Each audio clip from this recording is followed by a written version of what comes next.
Hello and welcome to Landscape Photography World, the podcast for everyone passionate about landscape photography. I'm Grant Swinburne and I'll be your host on this show, talking to landscape photographers about their motivations, likes and dislikes.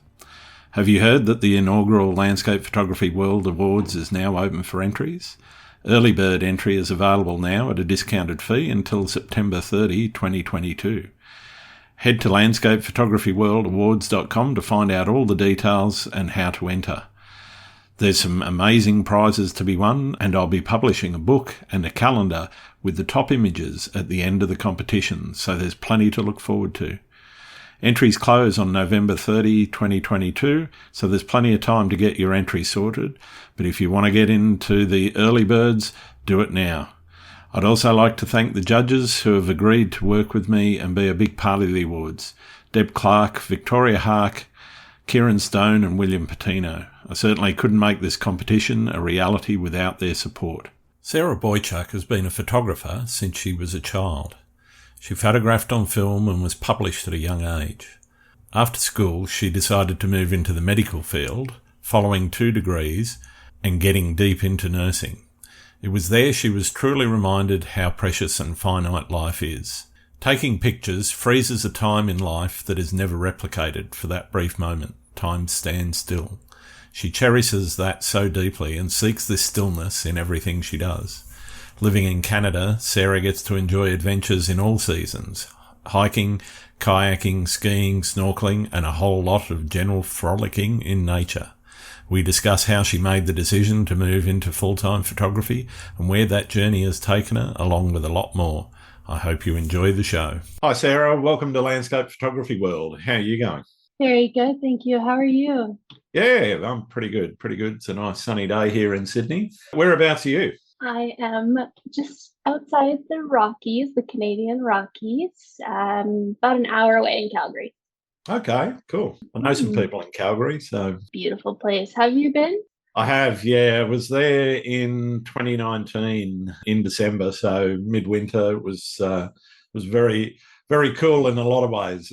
It was cold, but it was also very cool seeing frozen landscapes. It's not something we get a lot of here. You know, we do have snow up in the highest mountains we've got, which are about 2,900 feet, you know, so not real big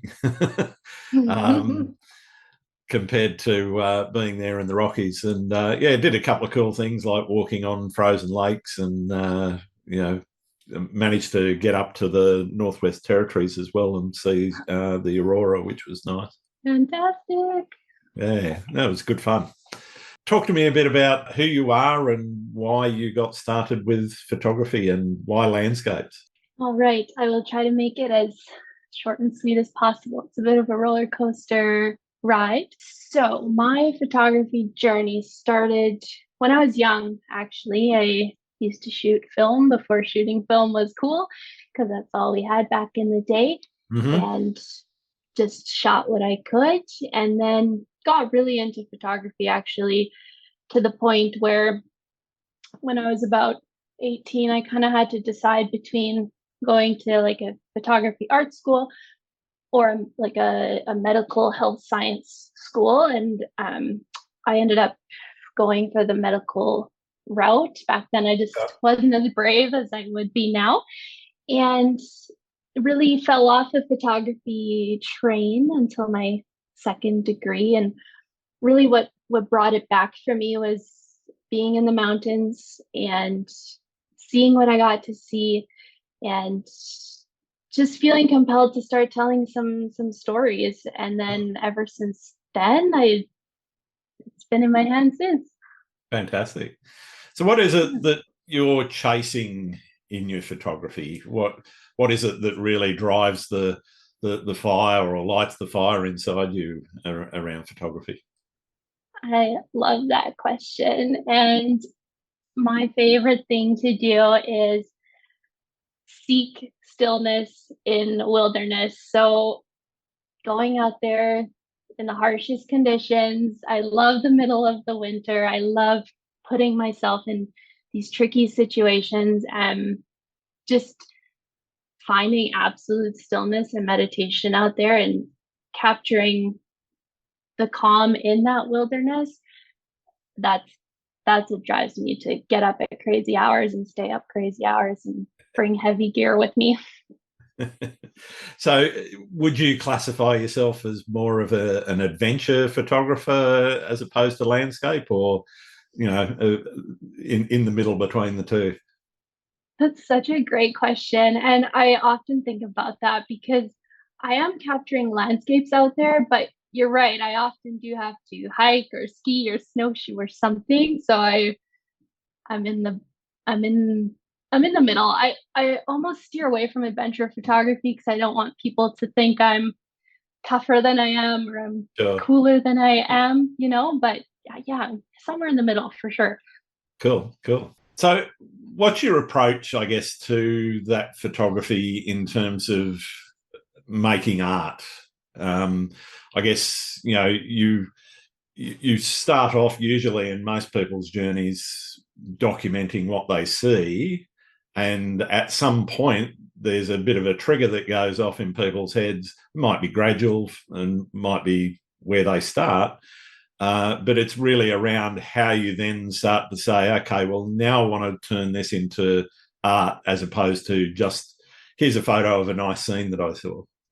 And I guess what I want to know is where that sort of triggered for you, and what really kicked off the artistic bent as opposed to just the documentary bent. Yeah, that's a really great question. And again, my photography kicked back up when I started hiking and documenting mountains primarily. And I really feel like I hone in on my process now. And I always try to say I don't want to be too close-minded, but when I'm out there, I'm really just looking for it's hard to explain almost, but just peaceful compositions, things that you almost wouldn't know that were difficult to get to. I'm really drawn to like soft colors, soft palettes, Mm-hmm. soft moods, as you would say. Um, and really, I wouldn't steer on the side of minimalism, but simplistic enough so that you can take in the landscape, but only seeing minimal colors or only having so much in that composition. So I feel like I'm always in the middle of everything, but really just trying to find peace with those different elements, if that makes sense. Yeah, no, that makes a lot of sense. And how would you describe your style to somebody that's not seen your work before? Yeah, I love that question because when I joined Twitter, somebody defined it for me and I really loved it. So I stole it. It's defined as serene, calm, and contemplative. And Fantastic. I stole that from them. Um, and again, I think that comes from the colors you see, the compositions you see, kind of what I choose to show. So hopefully that comes across. Yeah, okay. And how do you feel that's developed over time? And is it still developing, or are you sort of?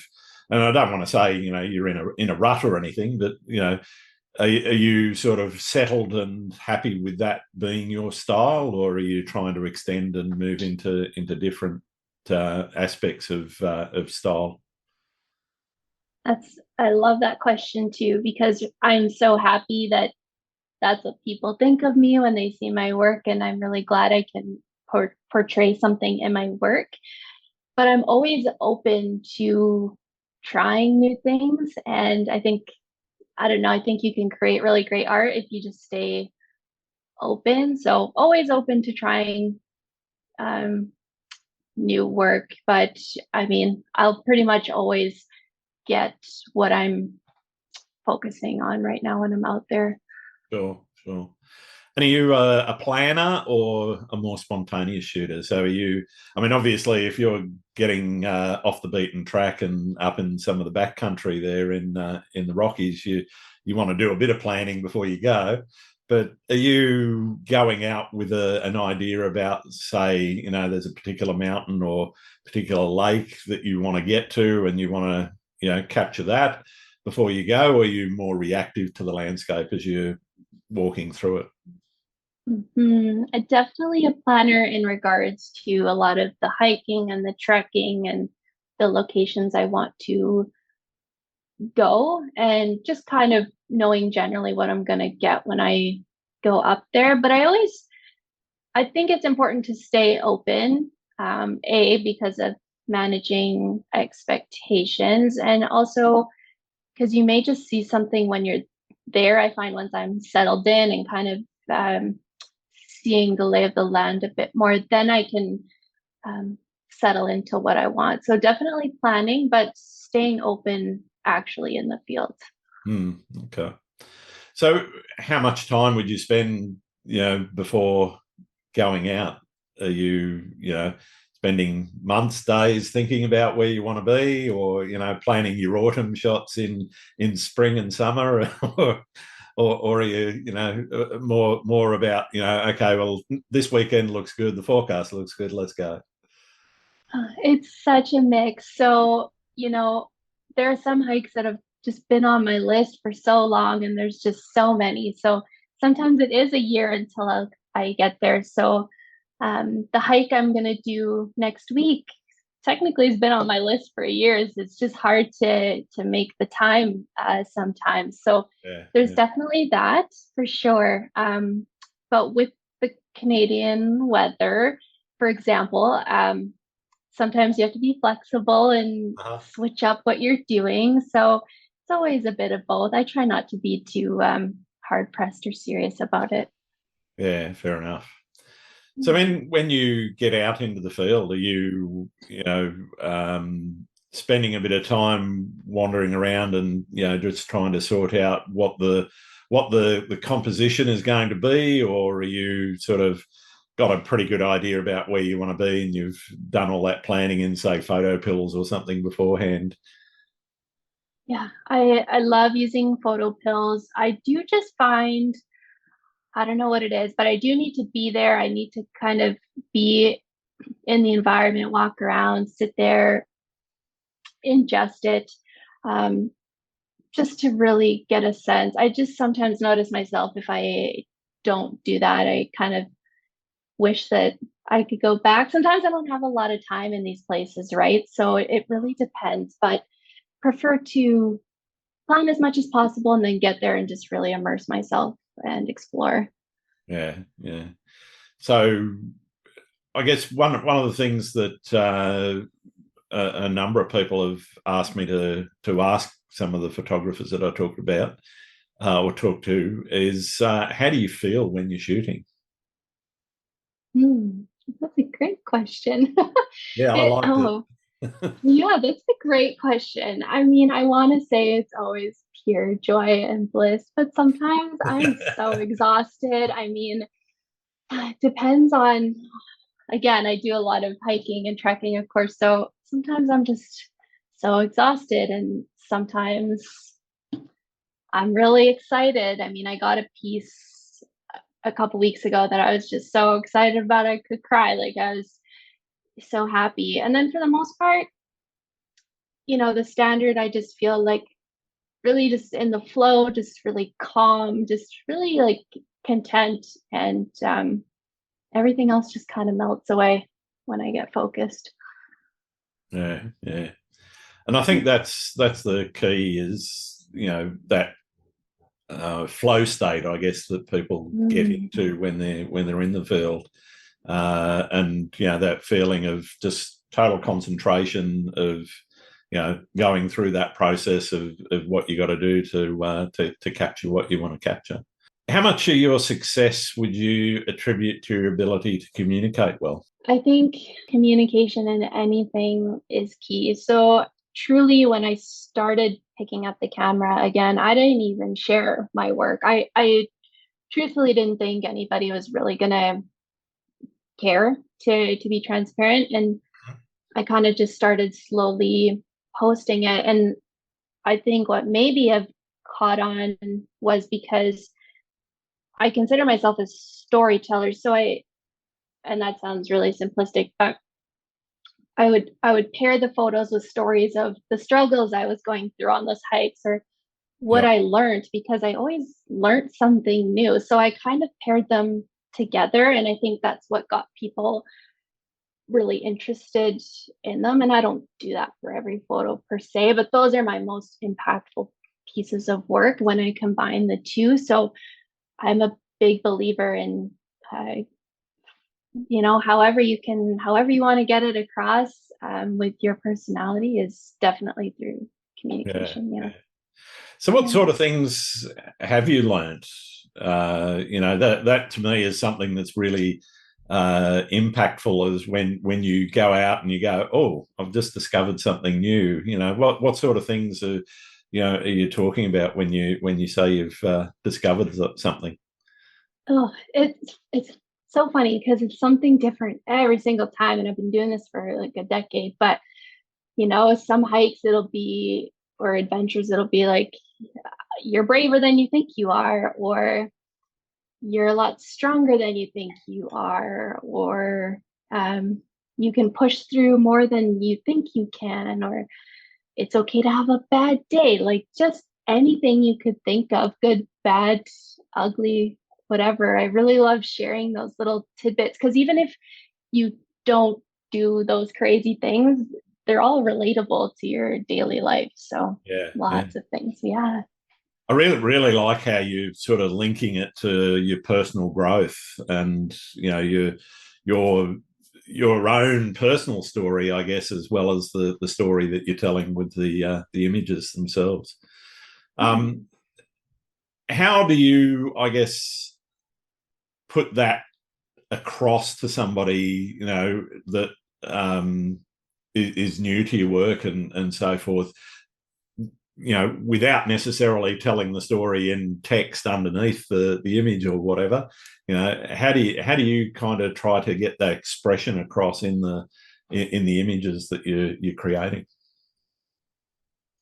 That's a good question. And I'd almost have to ask people who are newer to my work because I think with my work, at least what I've seen recently is people say, like, wow, it's a great image. But then when I read the description or I talk to you more, it's even more impactful. So I Sure. still have a lot of learning and growth to happen there. I mean, of course, we want to convey these things in our imagery, but sometimes, like, I personally love pairing written word with photography. Sure, So sure. um, that's how I do it right now.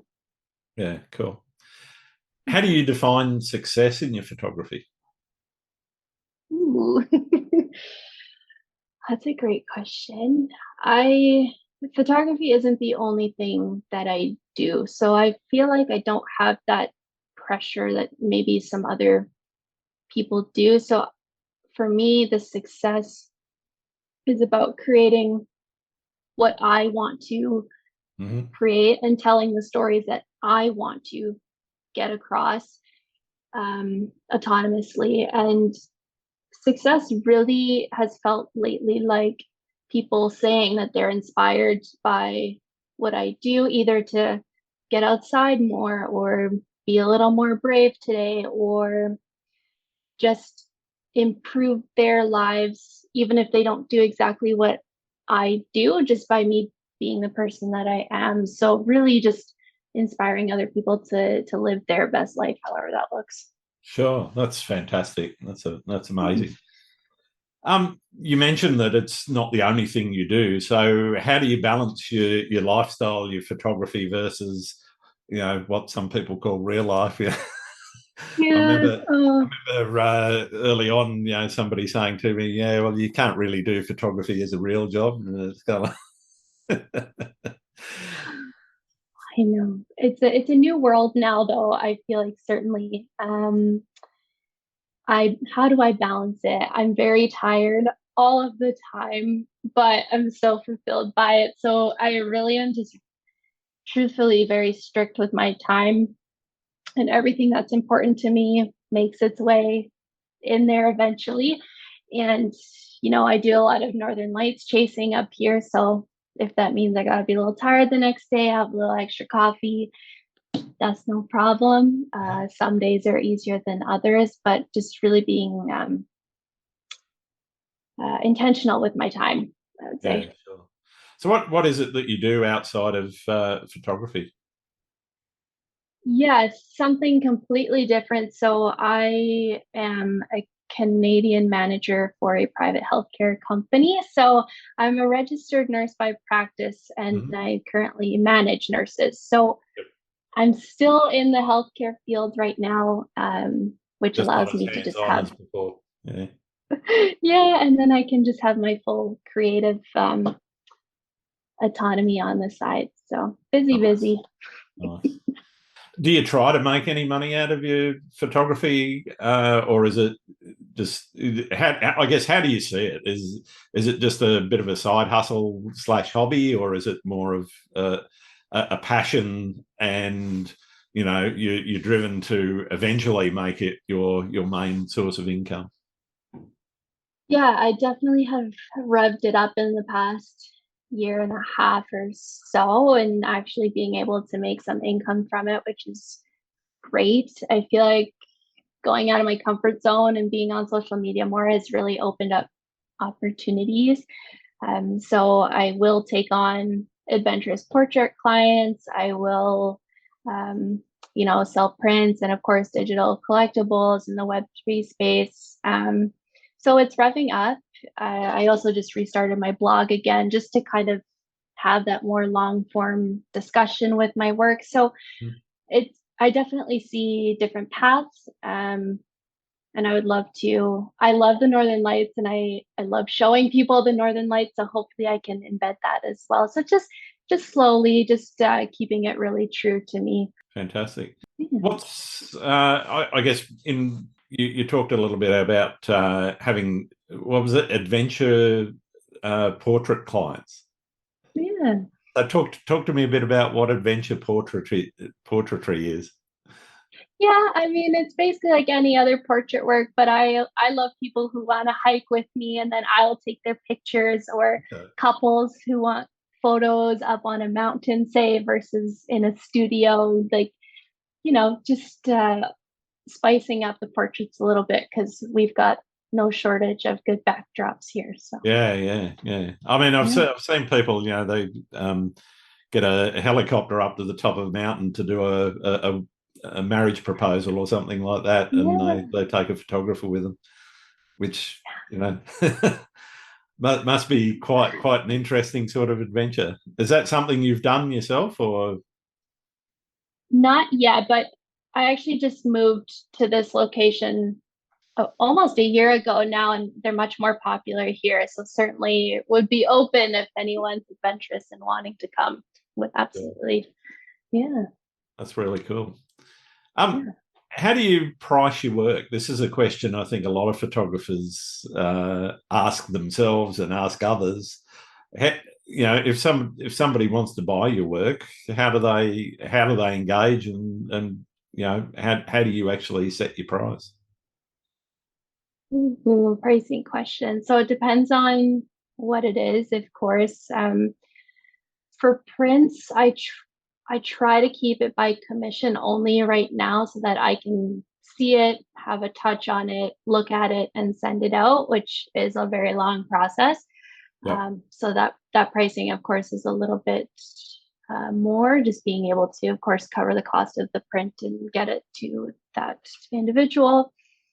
Um, Portrait sessions, again, I'm pretty flexible, and I would say like my most expensive work is my like digital collectibles on Web3 space. So I, because it's not full time, I wouldn't give out my numbers because I don't want. Yeah, I yeah. know No, people who are, I'm not asking for numbers. I'm more oh, interested in the process around how you actually, how would you peg your work? Do you yeah, base it on the amount of effort that you put into a shot, the emotional yeah, connection you've got with a shot? How do you think about it in terms of great. putting a price on it? Because there's lots of different ways to come up with that number. The number per se doesn't matter, though. Okay, good. Because some people are big numbers people, and I'm Yeah, yeah. not. I'm very I much know some like, people are probably listening to this going, tell us the number, tell us the number. I know, and that's just not me.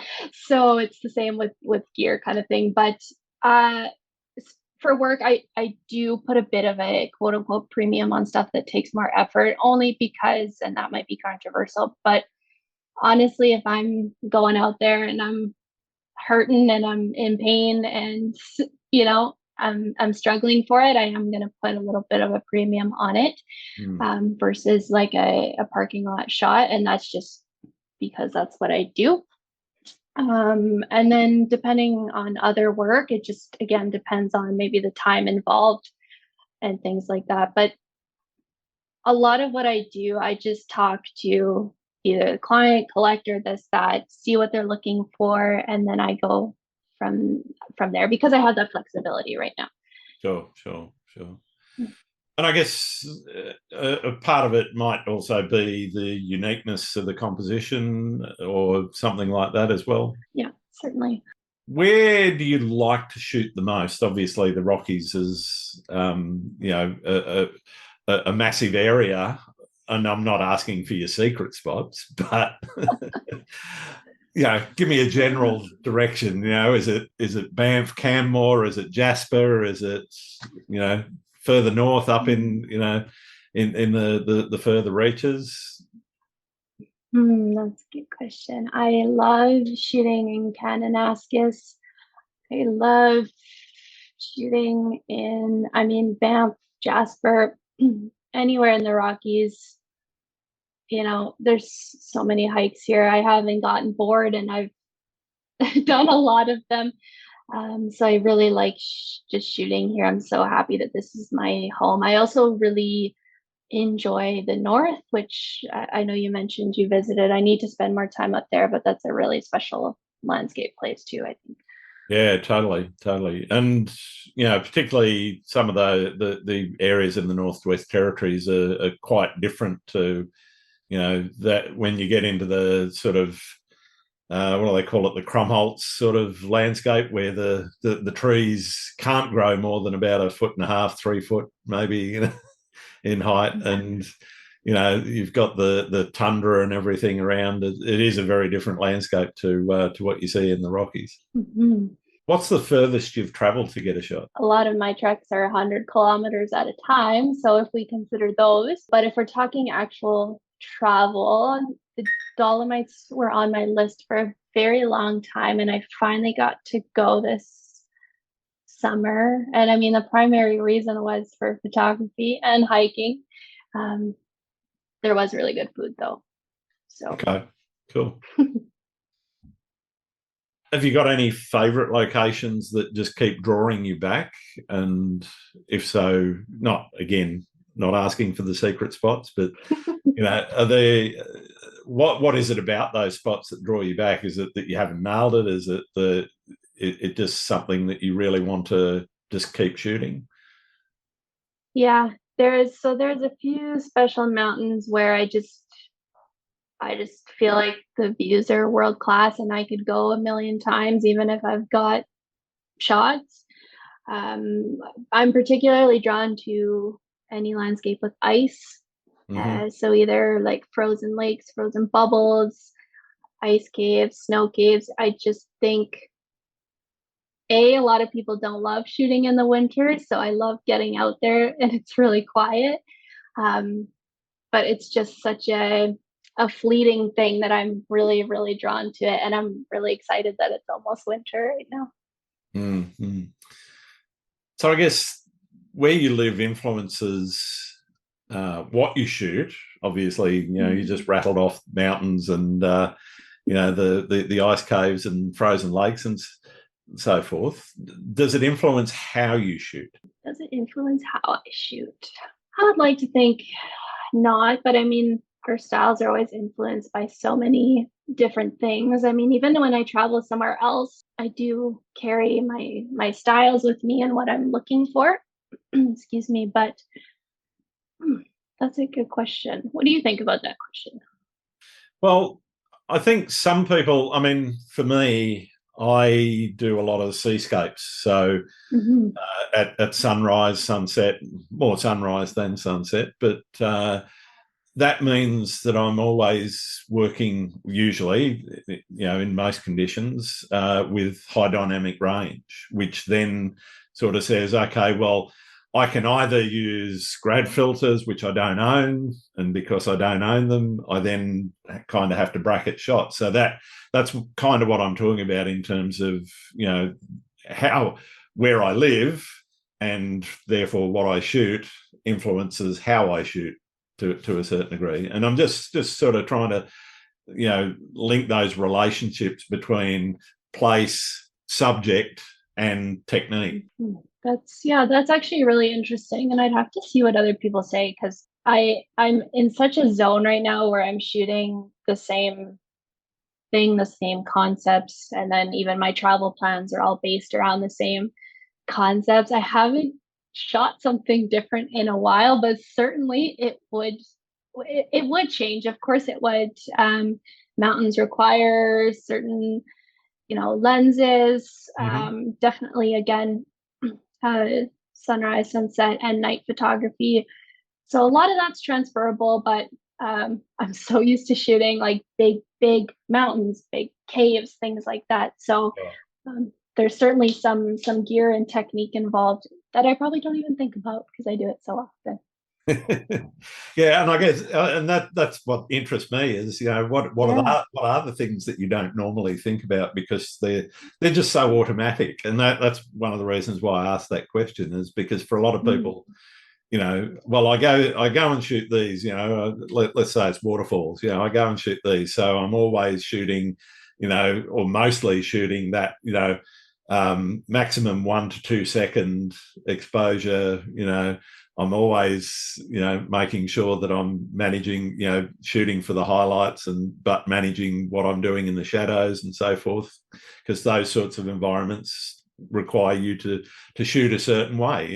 If you want to, I mean, I've seen some very creative stuff around, zooming right into details on waterfalls, for example, and mountains and so forth. So, you can still be quite unique in what you do if you're creative enough about it. And I'm not, sort of saying anyone's not being unique or anything, but there's lots of different ways of shooting, and I'm just interested, as I say, in that link between location, subject, and technique, and how they interrelate in your mind.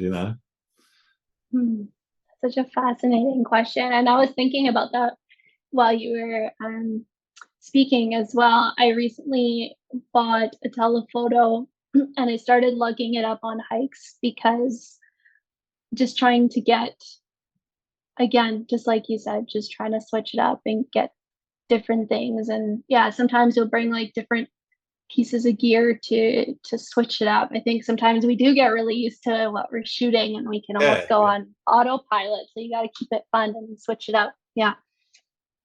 Yeah, and I guess that's the reason I asked that, is just to try and draw out, okay, how much do you think about what it is that you do, and how much does where you live actually or where you shoot most, I guess, influence that. And I'm also interested in whether it's your style and the way that you want to shoot that influences most, or your reaction to the landscape that influences most, I guess. That's also really interesting. I feel like, I feel like for me, I don't want to say it's on autopilot, but I am just so zoned in on what I want to shoot. I really don't think about it. And I actually have gotten better about stopping to think about things sometimes, because when you're adventuring and you're sometimes shooting on the go, you have to capture what's in front of you. Don't know, you're not always spending a lot of time thinking about your technique. Sometimes you don't have time. So that's really interesting. But I've been able to slow down this year a little bit and really hone in on that kind of stuff and think about it more. Yeah. And to be honest, I think that's really important, is, taking that time out to think about what it is that you're doing, and, a little bit about why you're doing it, so that you're not, getting out and, just taking snapshots, or just going into, as you say, sort of that autopilot mode, and just sort of going, okay, well, I'm just doing the same old thing that I normally do. Yeah, because everyone gets into their comfort zones. I know that, I know the settings and I know how to get what I want. But there's sometimes when I go, okay, well, let's change it up and do something different, so instead of just doing a normal quarter of a second flow shot of some, the sunrise and the water flowing. Let's move to a little bit earlier in the day, get there extra early before there's a lot of light, and sit there and do a 7 or 8 minute exposure. And so which is a completely different look, completely different style of photo, but still may contain a lot of the elements that you're already working with. What do you think the practice of photography has taught you about nature? I've always loved nature. I grew up outside. I grew up in the country. But for me, it just brings me that much closer. A lot of the places that I'm able to go often don't have a lot of people, and you really just get to observe nature in its state, and it just makes me appreciate it that much more and really want to protect it that much more. And really interestingly, started bringing my partner out with me, and I can see it's had that effect on him too. So that's why I keep sharing my stories and keep showing people what I do. Because even if I get to see it every day, I think I forget that not everybody gets to. Yeah. And I think that's a really important message, is sharing your work is not necessarily about, boasting about where you live or what you've been able to shoot. It's actually sharing it to show people, this is something that I've been able to see. And, I think it's just fantastic that people can relate and connect to other people's work, even though they've never been in that landscape themselves. Absolutely. And it invites people in as well that, don't have access or can't get to these places. It connects us. I mean, we're talking across the world right now, right? So I just think it's a really special way to connect. I think that's what I enjoy. Totally. In terms of the hikes that you're doing, you're talking about a 100-kilometer hike, for example. What are you carrying with you? How do you pare yourself down? And how long has it taken you to nail getting that pack just the right amount of weight so that you're not staggering around? You're going to be able to get out there and get back. Yeah, it's heavy, and I would rather take gear than more food. So I bring one camera body. I bring usually two lenses, so 24 to 70, and then my telephoto, which goes up to 200. Mm-hmm. So that's what I can bear it down to, and tripods, even though they're also terribly heavy. But then luckily, now that my partner's getting into it, he will carry a camera body and two lenses, so we can kind of scheme the system a little bit. But yeah, the minimum I'll do for gear is it's not one nice camera, two lenses. Nice to have a Sherpa with you, is it? Well, we can just get a little bit more range that way. But honestly, I can pretty much be happy with my 24 to 70 most times. Sometimes I want a 14, but for the most part, that lens has seen some places. Yeah, cool. What's the most memorable experience you've had in photography? That's such a tough question. I've had so many, and that almost sounds like I'm boasting saying that, but every time I think I've had the ultimate experience, something else happens. But really what's fresh in my mind was a couple weeks ago, I really wanted to go to this one particular place in BC. So we had to drive really far, and it's quite a hike. And I was really stressed because there was supposed to be a thunderstorm, but it was the only weekend that I could get it done. Um, and I was trying to shoot for a project. And when we got up there, we did get nailed with a hailstorm. But what came out of it was just, one of my favorite pictures I've taken. And so why I love situations like that is because sometimes things don't always go right, but there's always beauty in it. And it was so rural that we were the only ones that got to experience that. So the fact that I was able to capture it and then bring it home for everybody, it was really special. So that makes me really happy. Nice, nice. Do you have any horror stories from your photo career? Oh, lots of horror stories too. I mean, in the Yukon a couple of years ago, we're just trying to get out, hike and shoot, and I sprained my ankle when we got stuck in a snowstorm. Didn't have any good shots from that day.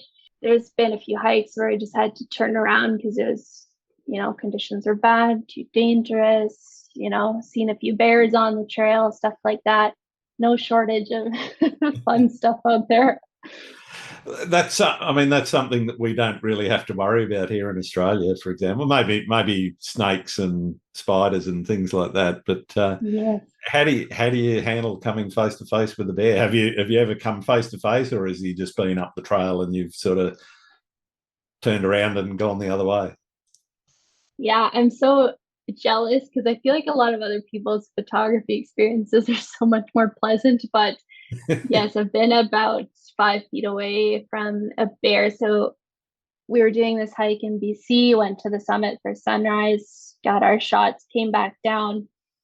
And when you come back down, they're called switchbacks. So you kind of go straight, take a turn, so on Yep. and so forth. And just going pretty fast on the down, and then did a turn, and there was a bear right there having breakfast like 5 feet away.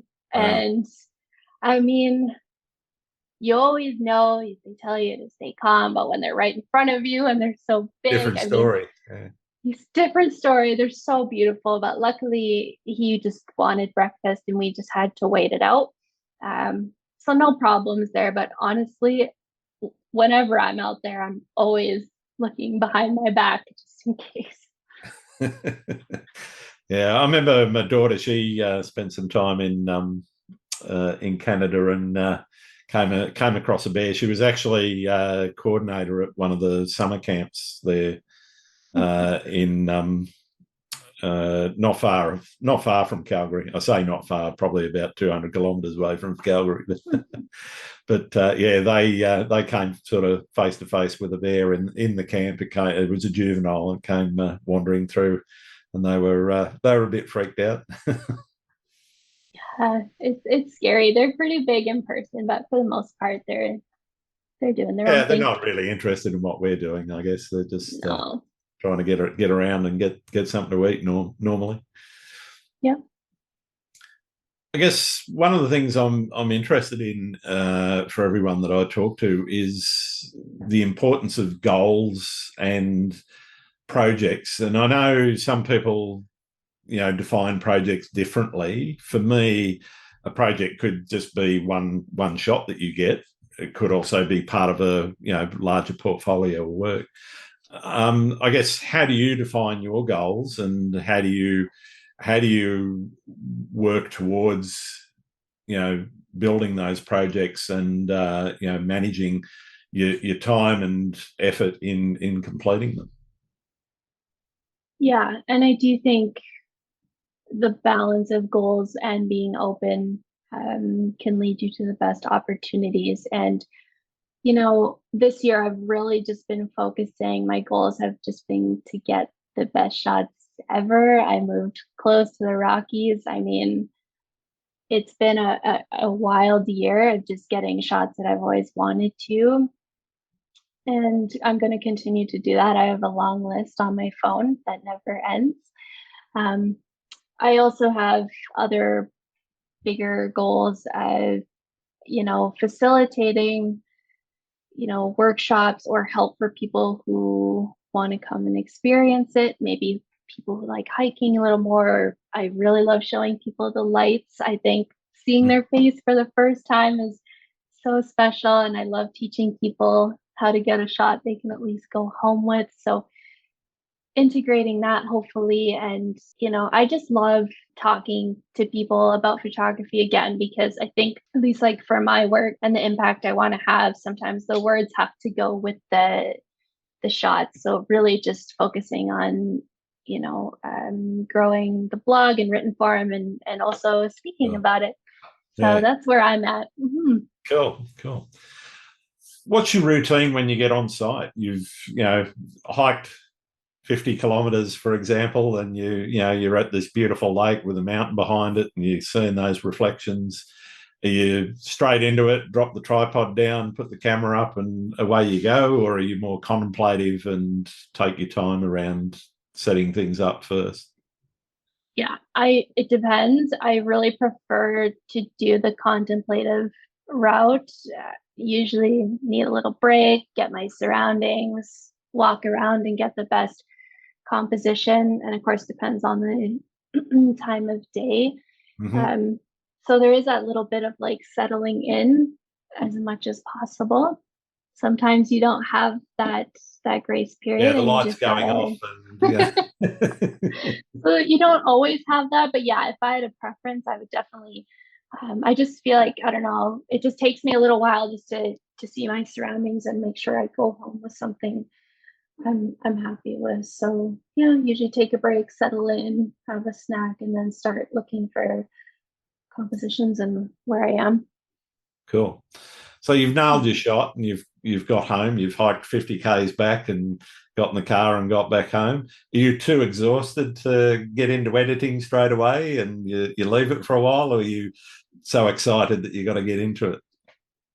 This is such a funny question because I feel like I learned a couple weeks ago that I'm not the only one. So sometimes I'll get home, you know, edit right away because I'm so excited and I can see it in my head. Yep. Other times I'll wait a whole year. I am so Wow. backlogged, like in my in it's so bad. And I was talking it out with a few other artists, and I think sometimes I don't know, I can't force it. And as soon as it comes, I can edit it like right away. But sometimes they just need to sit and simmer and it's very unproductive, but it's just the process.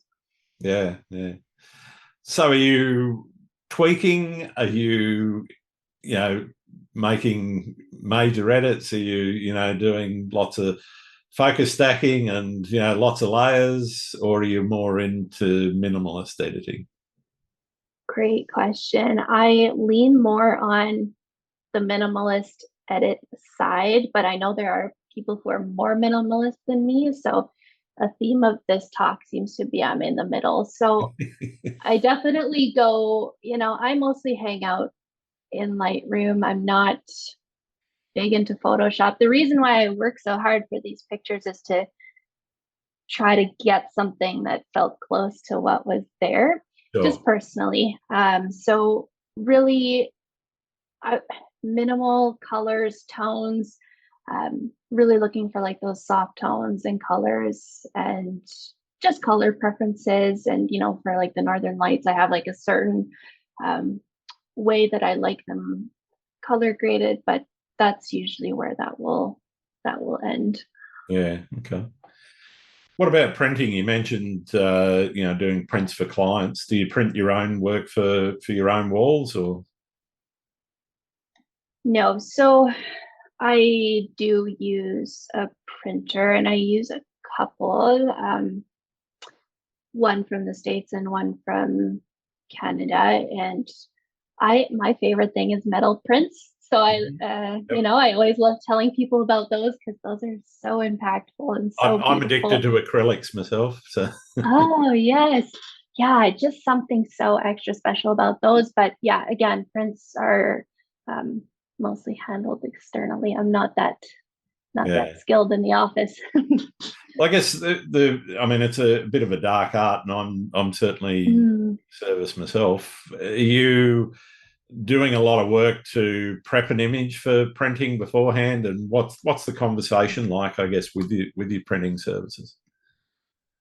Yeah, I've learned a lot online and some really talented friends on prepping images uh, for print. So if I ever do get a request, I do kind of do a little extra pass, an extra session just to make sure everything's bright enough, sharp enough, what have you. And my monitor is not the best, so that's a Yeah, whole other issue. calibration's Yeah, important. yeah, and it's just the monitor that I have as well. We're looking at a new one, but regardless, that's okay. And honestly, my printers have been really great for the most part. I've never seen an image that I'm unhappy with. Maybe I'm just lucky and just tweaking it enough that I'm happy with it. But I usually just do it when the order comes in.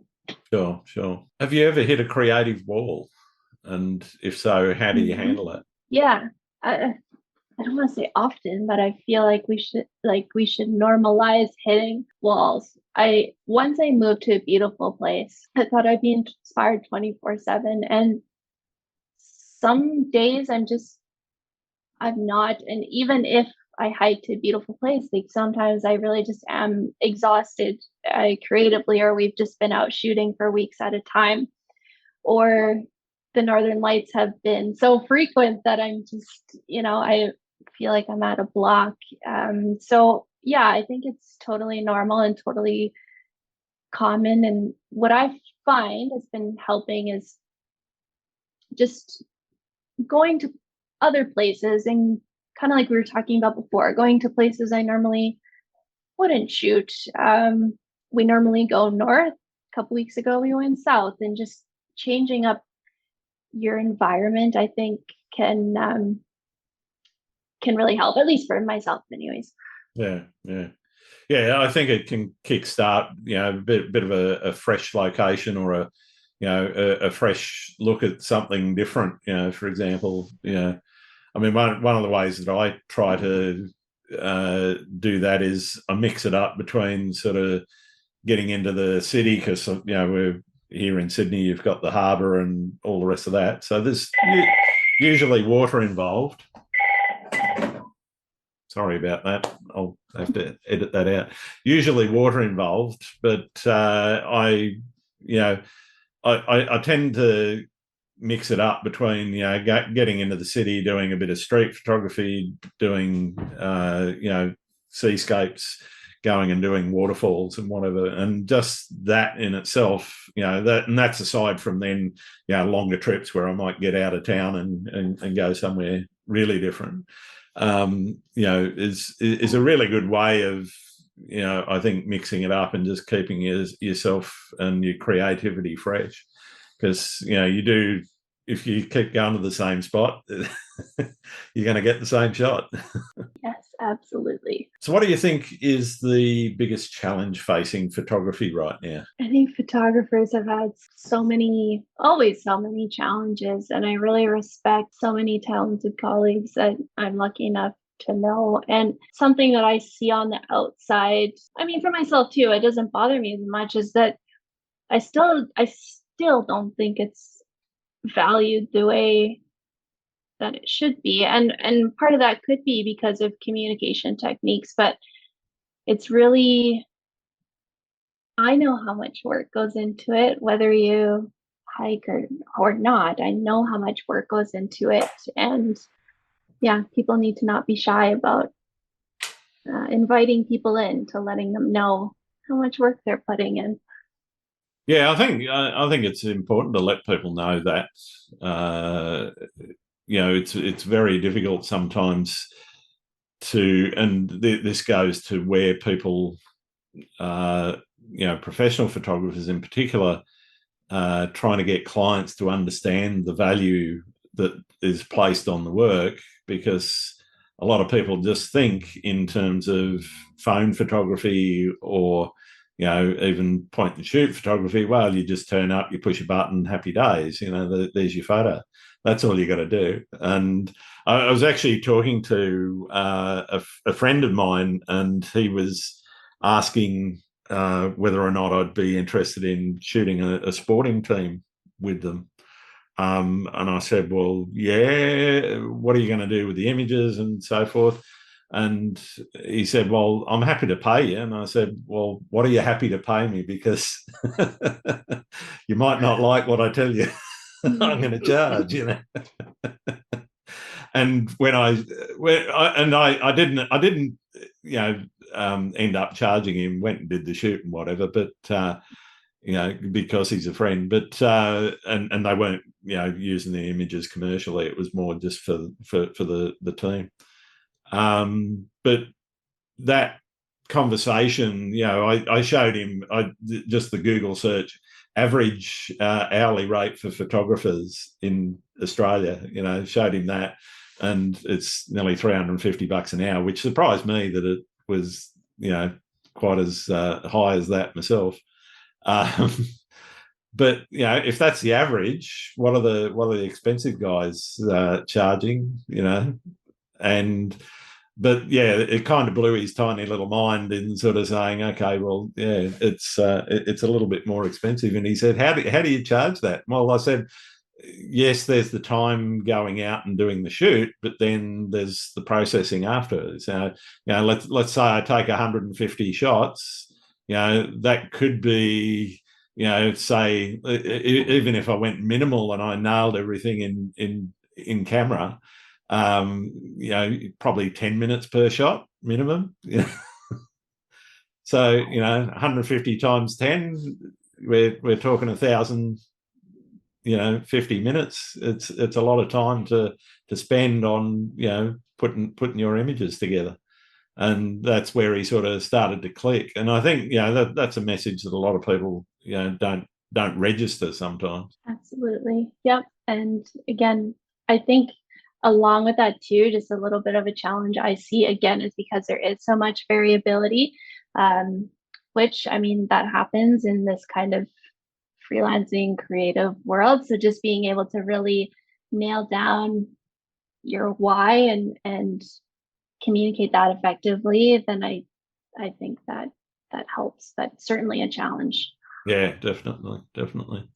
What do you think the future is for photography? I know that not everybody's going to like this answer, and maybe some people will click out. I do think there's a great opportunity to have your work, you know, digitally collected or exploring the Web3 space. So that's where my brain primarily is focused right now. I've seen some incredible opportunities, conversations, things happen with photography there. Even just like we just said, telling people the actual value of photography. Other than that, I mean, the sky is the limit. I think sometimes I almost worry because of, like you said, mobile devices and things like that. Will the value decrease? But I honestly think with all the different avenues that you can utilize now, like look at yourself, like podcasts, you have workshops, you have your website, you have so many different things. I think that almost increases, I mean, it certainly increases the value. So even if photographers branch them, I know it's so hard, but just branching themselves out to doing all of these different things, I think that's where it's going. Like, you know, you're a photographer, but you also have all of these other things to you, which just enhances your values. So sky's the limit with all the different platforms and things out there. Yeah. I want to talk a little bit about the social media platforms in particular and the part that they play. Do you see them as being positive, neutral, or negative influences? A mix of everything. Yeah, I think they can be all three. yeah, a mix of everything. I mean, I think again, they're positive because we have the power to connect people to nature and tell sensitive stories and connect with each other. I've met so many amazing people that I wouldn't have otherwise. But of course, there's always going to be a negative side of either you're hard on yourself, maybe you're not growing like the person beside you is, or Yep. somebody, it looks like they're always going cool places, right? So there's always going to be positive and negatives to it. It's how you manage it, I think. Yeah. Yeah. How do you manage it? I'm probably not on it enough. And I feel like I started it too late anyway. So I don't really have that same problem. I manage it by, and maybe I'm the wrong person to ask because it's not my full time right now yet, what have you. I'm able to turn it off when I need to. And when I'm outside photographing, a lot of the times I don't have service. Like I depends on the day, but I'm pretty good at spending time unplugging because I can. And Yeah. that brings me back to real life and puts my brain into perspective again. Yeah, that's cool. So do you think that enforced unplugging really works for you? It does work for me. And I know I have a lot of photographer friends that do it more full time. And I know it's so hard for them to unplug, but just I would really encourage people to have people outside of social media or have people you can talk to. Um, spend an hour a day, go to the gym, go for a walk, don't have your phone on because you could be on here all day 24/7. And I Oh, really don't think that that's healthy. no, I totally agree. I mean, I took a weekend with my wife up the coast this weekend, just gone, and took some nice shots. I think I posted one video of while we were away, which was a nice sunset. Showed the back of the camera, showed the sunset. That was basically it. Everything else Yeah, went by the wayside.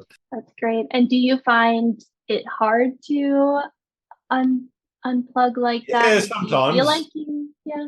Yeah, you do have that, I guess, feeling of, and it's not so much the FOMO of missing out on something. But you Mhm. do have that feeling that, uh, and in certain platforms, you can see your engagement drop off if you're not present, and the algorithms in particular Instagram and Twitter, they're geared to keeping you connected to that drip feed of content.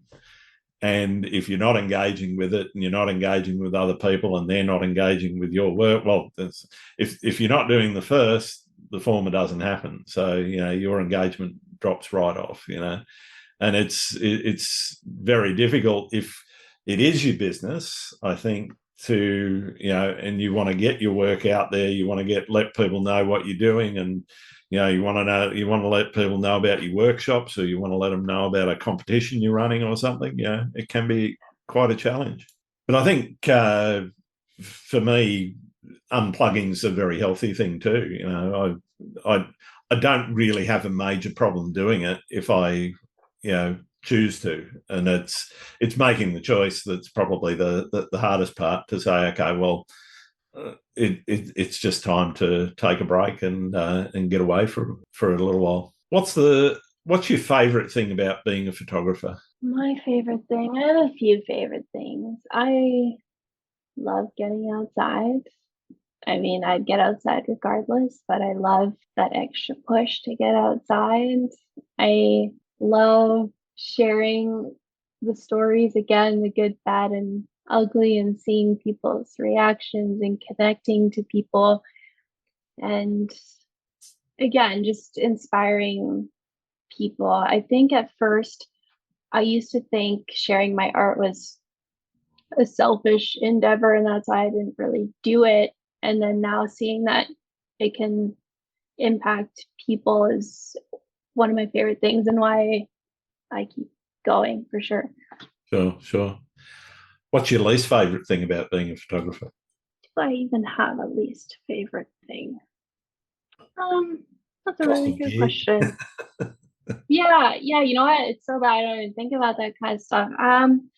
My least favorite thing is when I don't get what I want. And I try to really, like I mentioned before, like really try to manage my expectations and have a little bit of flexibility. But, sometimes it just doesn't pan out the way that you fully want it, or you don't get the Yep. situation, the lighting, this, that.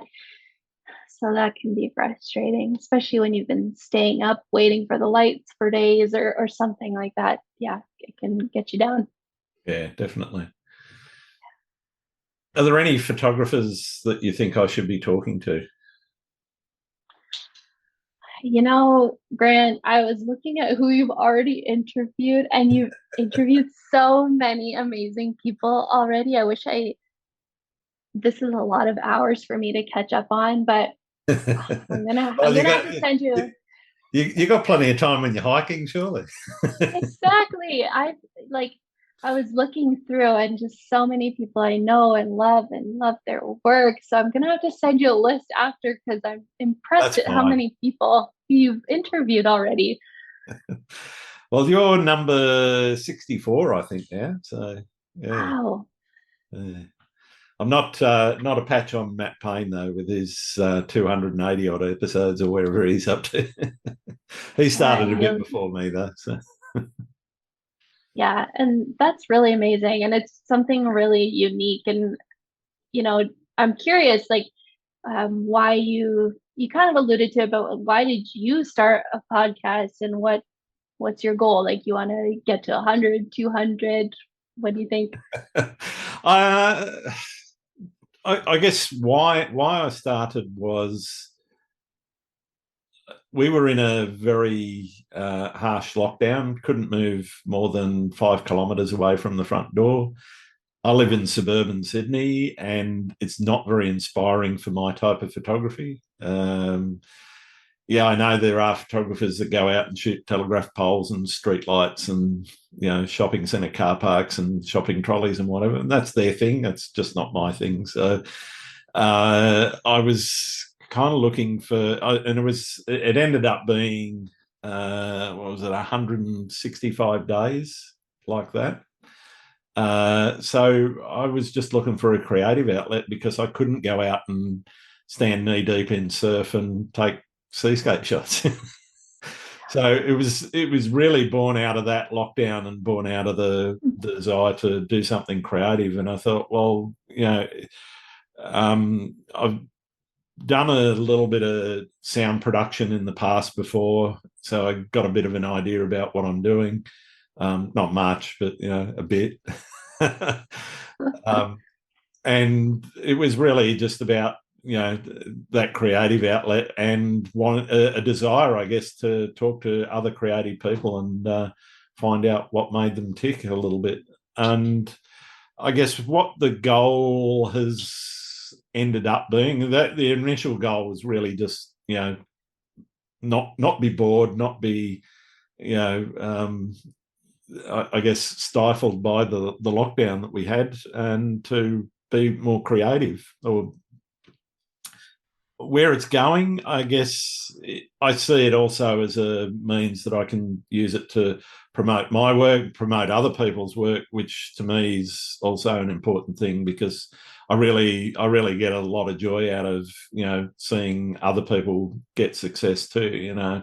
It's important, I think, as and I use the term very loosely, a community of photographers to support one another in what we're doing. And it's a way of giving back a bit to that community. It's a way of promoting my own stuff in certain ways. So hopefully everybody benefits somewhere along the line. That's great. I didn't mean to turn it on you, but I was No, just no, that's very fine. curious. It's meant to be a conversation. It's not just meant to Good. be me interrogating you, as I said before the podcast. Great. I didn't mean to put you on the spot there, but that's fascinating. And yeah, you've got quite the roster already here. All right. Well, I've got one last question for you, and for a lot of my Mhm. listeners, it's the most important one. Do you like pineapple on pizza? No, I don't even have to think about it. Do you? I don't care if it's there. I won't pick it off. If I won't order one though, so it's not. Okay, that's good. Yeah, it's not something that I seek out. But if there's a Hawaiian pizza there, it's okay. Yeah. Yeah, that's fair. I'm not going to say no to pizza, but definitely would not order it. Yeah. All right. Well, thank you very, very much for taking the time to talk to me, Sarah. It's been absolutely wonderful getting to know you a little bit better and learning more about what you do and how you do it. Where can people find your work? Yeah, and likewise, Grant, your work is absolutely beautiful, and I really enjoyed connecting across the world in this way. I mostly, social media wise, live on, Twitter, Instagram, sometimes TikTok. It's at Sara Boychuk _ website, saraboychuk.com. Easy peasy. No worries. I'll make sure there's links to everything in the show notes. So thank you very much. Yeah, thank you so much. Thanks again for listening to Landscape Photography World. I hope you enjoyed the show and keep listening because I'll be joined by some great guests in upcoming episodes. You can find my work and this podcast on grantswinburnephotography.com. I'm also on Vero, Twitter, YouTube, Instagram and Facebook. I'm Grant Swinburne. Hope to see you out shooting soon.